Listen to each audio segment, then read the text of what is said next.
It is such a family-friendly destination. It's a place that feels like home to not only locals, but the people that visit and come here to vacation. One of the best ways of seeing the beach is actually from the helicopter. I mean, it's the closest thing to experiencing what a bird actually sees. We wanted to create something that was modern, yet rustic and comfortable. We wanted this to basically be like the greatest living room that you'd ever hung out in. If you're going to come to Backwoods Crossing, you definitely have to try the garden creation menu because it features what we are growing immediately behind the restaurant or what's fresh from other farmers in the local area. Traditionally on the Cavern tours, your tour guide will pick one room in the cave and they will turn all of the lights off where you can experience total darkness.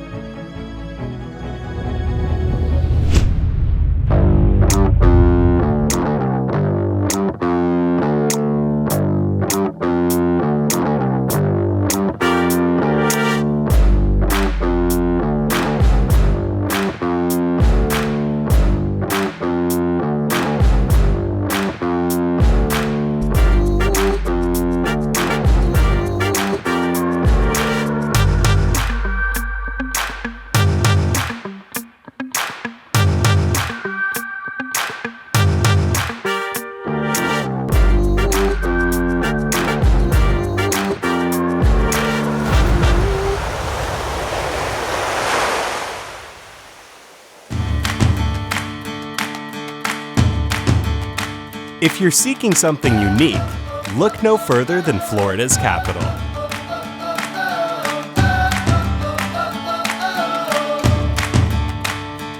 Rich in history and charm, Tallahassee is a vibrant town with culinary delights and some of the most creative craft beers around.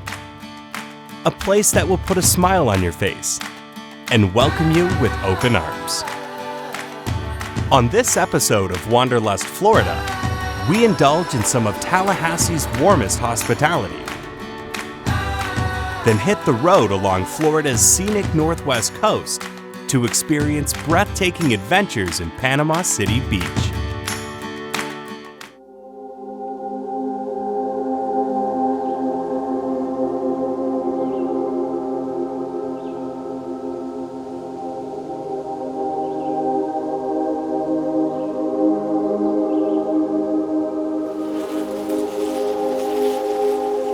So I remember I was out of town one week and I come home and I get a call from Jesse. He's like, jump in the car, we're going to pick up chickens. And I'm like, we're going to do what? It's like, I started building a chicken coop while you're out of town at the restaurant. We're gonna go pick up 72 hens. And I'm like, what? We're gonna go have chickens at the restaurant? And that was when I knew that it was gonna be farm to table and not garden to table.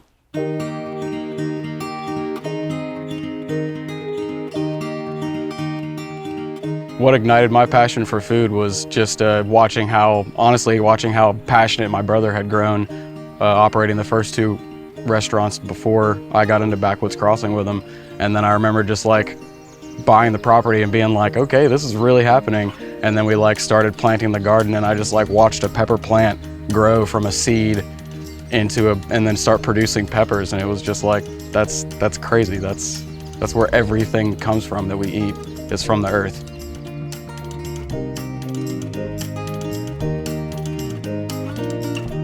My name is Jesse Rice. I co-own Backwoods Crossing with my brother Tyler, and it's a farm-to-table restaurant in Tallahassee, Florida. The farm-to-table concept for the restaurant was really important to us because if you have really good fresh food prepared properly, then it's just like it's a game changer for your entire lifestyle. So on the property, we have all sorts of things going on. We have some chickens and quails and duck, and everything on the property has a purpose. We use the chickens for eggs. We use the rabbits to compost our food.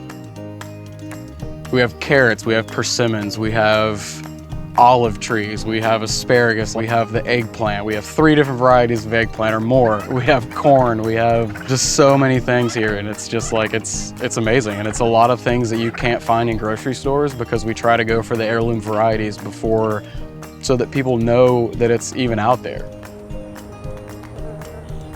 We have about 12 beehives that we've rescued, almost all of them from feral hives.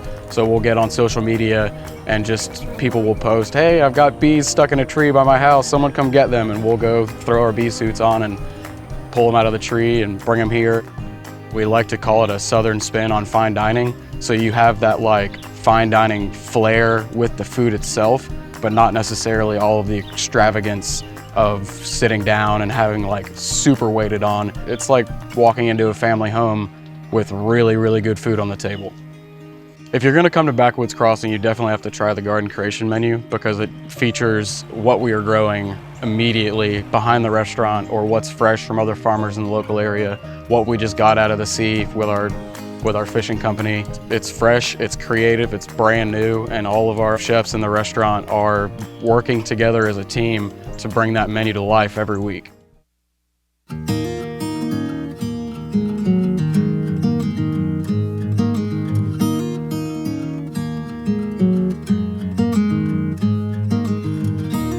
Proof originally started out as our pub, as Proof Brew Pub over on Tennessee Street, and the name has always been intended to that thing which shows validity or certainty of a fact. And it's that proof of what we do every day to make the absolute best beer in the state that establishes what the name means. The proof is in the can. My name is Byron Burrows. I'm the founder of Proof Brewing Company.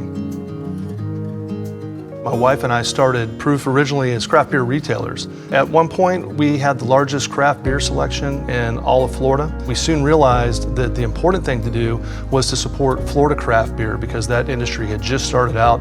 There was an amazing amount of demand in the state and just not enough breweries to support it at that time. And we wanted to do our part to be a part of growing that.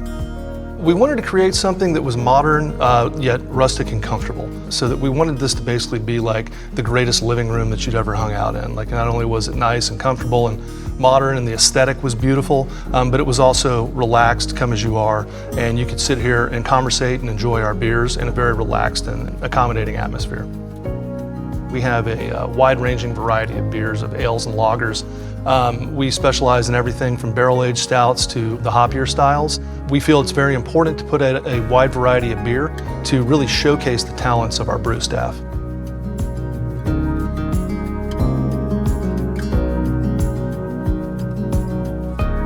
Our beer is Florida-inspired and Florida-focused, styles that fit the outdoor lifestyle here in Florida. Currently, we have about 8 different varieties of beer in cans, in package, and retail. We maintain about 22 different styles in our tasting room to offer a wide variety, and we've produced hundreds and hundreds of styles over the years. I have always been into craft beer. I've always had a love of craft beer and a respect for breweries and what they do. That has grown being a retailer and having the access to try multiple beers, and then becoming a brewer and a brewery owner has allowed us to meet people from around the world and really expand on that passion for beer and really engage with the full creative aspect of what we do. The most rewarding aspect of my job is to wake up every day to be able to do something that I love. My wife and I have a true passion for craft beer. Everyone in this company does as well. We're constantly trying to better ourselves and improve our product offering and selection, and we truly love what we do. Great memories are often made along the way, and in Tallahassee, the scenic drives make a definite impression. As our journey continues, we travel along the tranquil canopy roads and make our way to Florida Cavern State Park, just a quick day trip away.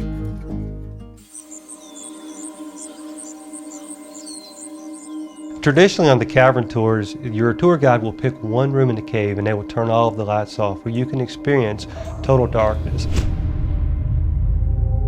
A cavern is one of the few places in nature that you can experience the complete absence of light. Once the lights are turned off, it takes about 10 seconds to stop seeing after images. The darkness slowly begins to sink in. One's mind may wander towards the animals that spend all of their time in the caverns. My name is Billy Bailey. I serve as the park manager of the Florida Cavern State Park. The Florida Cavern State Park is located in the town of Marianna, 1 hour west of the capital of Tallahassee. Probably the most interesting thing about these caverns and what separates us from so many of these other caverns is how close and intimate that you can actually get to the formations. The rooms are small, but this allows you an opportunity to get up close with the formations, to see them right in front of you. Time inside of the cave stands still. The rock around is formed as geologists estimate as far back as 38 million years ago. The initial chambers here began forming 1 million years ago. The formations that grow inside the cavern are estimated to grow an average of 1 cubic inch for every 100 years. Fossil mammal bones dating back as far back as 10 to 15,000 years ago look like they're just a couple hundred years old. The CCC, or Civilian Conservation Corps, were tasked with developing the path through the cave for the park visitors to tour. The majority of the work was done with pickaxes and 5-gallon buckets during the Great Depression. The CCC also installed the lighting system here in the cavern in 1939. The lights they used back then weren't very bright, so something kind of creative that the workers did here was they actually put their dinner plates behind the light fixtures to reflect them. And as you go throughout the tour and you look at the ceiling, you will see many of these Depression-era china plates still present today. The park, in addition to the famous cavern tours, offers over 10 miles of nature trails, ranging from the multi-use trails of the west side of the park to the trails around the visitor center where you can see rare Appalachian mountain plant species. We offer 16 stables for our visitors that bring horses. There is a boat landing there at the natural bridge where you can launch a small vessel, canoes, or kayaks. We have 4 picnic pavilions here at the park that you can reserve and have a picnic with your family. One of the many special things about the cavern is it doesn't matter how many times that you come through the cave, you always see something different. As we continue west to Panama City Beach, we bypass the interstate and take the scenic road along the forgotten coast. Driving along the ocean and spotting dolphins along the way.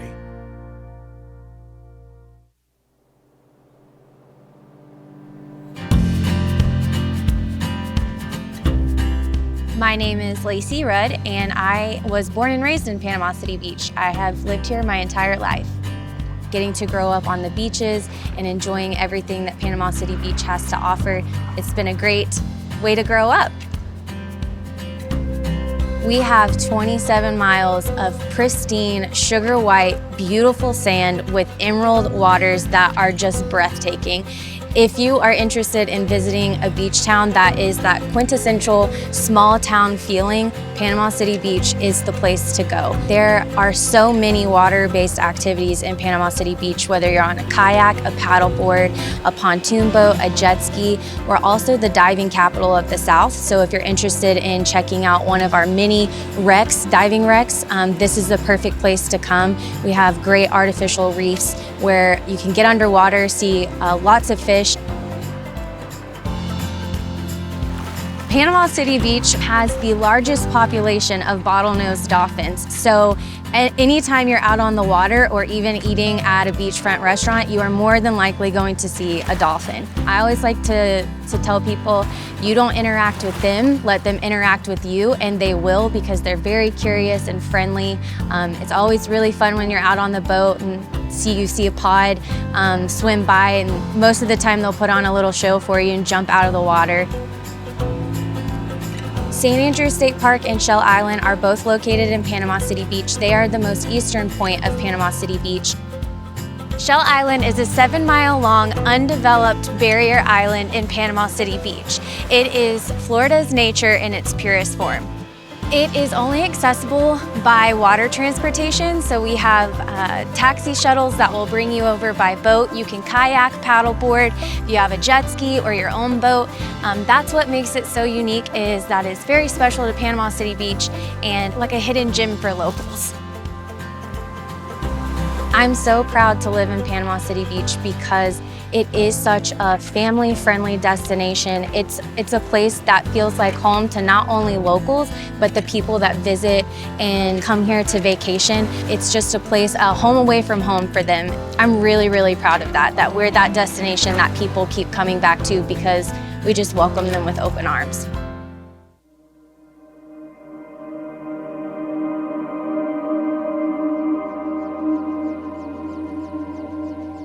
I've always been drawn to flying. Right out of high school, I worked for an aircraft manufacturer, and that kind of put the bug in me. When I was an instructor at the Navy Dive School over here, I had the opportunity to go to a flight school, which was about a 4-hour drive away.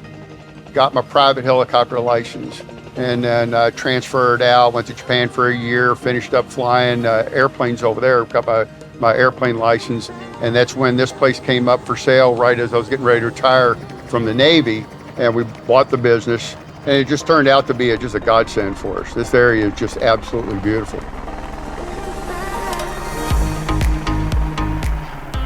One of the best ways of seeing the beach is actually from the helicopter. You get to experience not only the flight, but you get to see what Panama City Beach has to offer and its beautiful beaches and the awesome scenery that we have around here. To be able to see from the perspective of 500 to 700 feet off the ground and experience the speed, it's a fascinating machine. And that's what I think really has always captured my imagination, is how these machines work and how they give us the opportunity to experience flight. I mean, it's the closest thing to experiencing what a bird actually sees.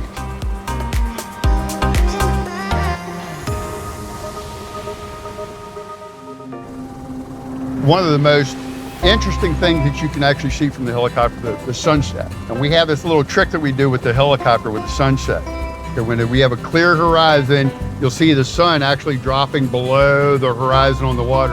And just as it dips below, you go talk to the passenger, say, going, going, gone, and the sun just disappears right behind the horizon. So at that point, we pull pitch and we climb as quick as we can, about 300 feet, and the sun will actually come back up.